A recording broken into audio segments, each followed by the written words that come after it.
Hey guys, welcome to my video. So आज म बिहानै उठ्दा चाहिँ मलाई पिम्पल आएको फिल भयो अनि आई वाज वन्डरिङ कि यो पिम्पल कसरी आयो भनेर। त्यसपछि हामीले घरको कचाक पुचुक सबै काम सक्यौं हैन अनि रेडी भयौं अनि बाबा मामुको घरतिर गयौं। आज चाहिँ हामी बाबा मामुलाई घर बाहिर कुर्यौं, भित्र छिरेनौं। बाबा मामुको घर आउनुको मुख्य एजेन्डा चाहिँ we are travelling in their gaadi, किनभने हामीसँग गाडी छैन। सो त्यही नै हो। फर्स्ट डेस्टिनेसन चाहिँ आज हाम्रो हाईकोर्ट थियो, हाईकोर्ट पाटन, किनभने आज बार एसोसिएसनको चुनाव थियो अनि म र बाबा चाहिँ हामी दुवैजना एउटै प्रोफेसनमा भएको फाइदा चाहिँ यस्तो हुन्छ गाइज। हामी दुवैजना इलेक्सनमा भोट हाल्न गयौं अनि भोट हालेर फर्क्यौं। मैले चाहिँ फर्स्ट टाइम इलेक्ट्रोनिक मसिनमा भोट हालेको अनि मलाई चाहिँ एकदमै सजिलो लाग्यो। त्यसपछि हामी गयौं कार्य विनायक मन्दिर, बिकज हाम्रो आज त्यहाँ जाने प्लान थियो अनि हामी चाहिँ बाटो झुक्यौं अनि फाइदा के भयो भने we got to explore this झोलङ्गे पुल। नभए हामी उताबाट गएको भए त सिधै मन्दिर पुग्थ्यौं नि त। सो फाइदै भयो हामीलाई बाटो झुकिएको पनि। अनि हामी त्यहाँ माथि पुग्यौं अनि त्यो अलिकति हिँडेका थियौं, 200 मिटर जति हिँडेका थियौं हामी।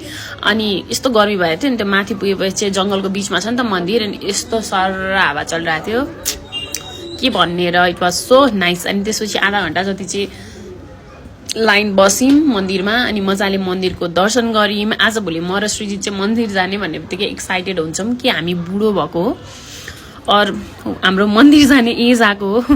What is happening to us that is questionable हैन। अनि त्यसपछि चाहिँ हामी त्यहाँ दर्शन गरिसकेपछि चाहिँ त्यही अगाडिको त्यो लोकल खाजा पसलमा गएर सबै लोकल प्रोडक्ट्सहरु नै खायौं। त्यहाँको कस्तो मिठो लागेको के त्यो भोगले हो कि केले हो, झन्डै 12 बजिसकेको थियो। मेरो छोराले पनि यस्तो मिठो मानेर खायो। अनि त्यसपछि हामी त्यहाँबाट फर्किँदाखेरि चाहिँ बाटोमा यो केटाकेटीहरुले चाहिँ मादल बजाएर त्यो लाखेको डान्स गरिरहेको थिए अनि त्यो हेरेर पनि मज्जा आयो एकछिन त। त्यसपछि हामी गयौं रातो मछिन्द्रनाथको मन्दिर, बिकज जुन बाटो हामी कन्फ्युज भएको थियौं त्यो चाहिँ नजिकै रहेछ कि त्यो मन्दिर नजिकै पर्दो रहेछ। अनि यहाँ गएपछि चाहिँ म फर्स्ट टाइम गएको थिएँ। I love this place. अनि यसले चाहिँ यति मजाले नेवारी कल्चरलाई डिस्प्ले गरेको छ नि यो ठाउँले। जानु भएको छैन भने पक्कै पनि जानु होला। सो त्यहाँ पनि दर्शन गरिसकेपछि चाहिँ हामी फर्क्यौं। That's it. Thank you for watching.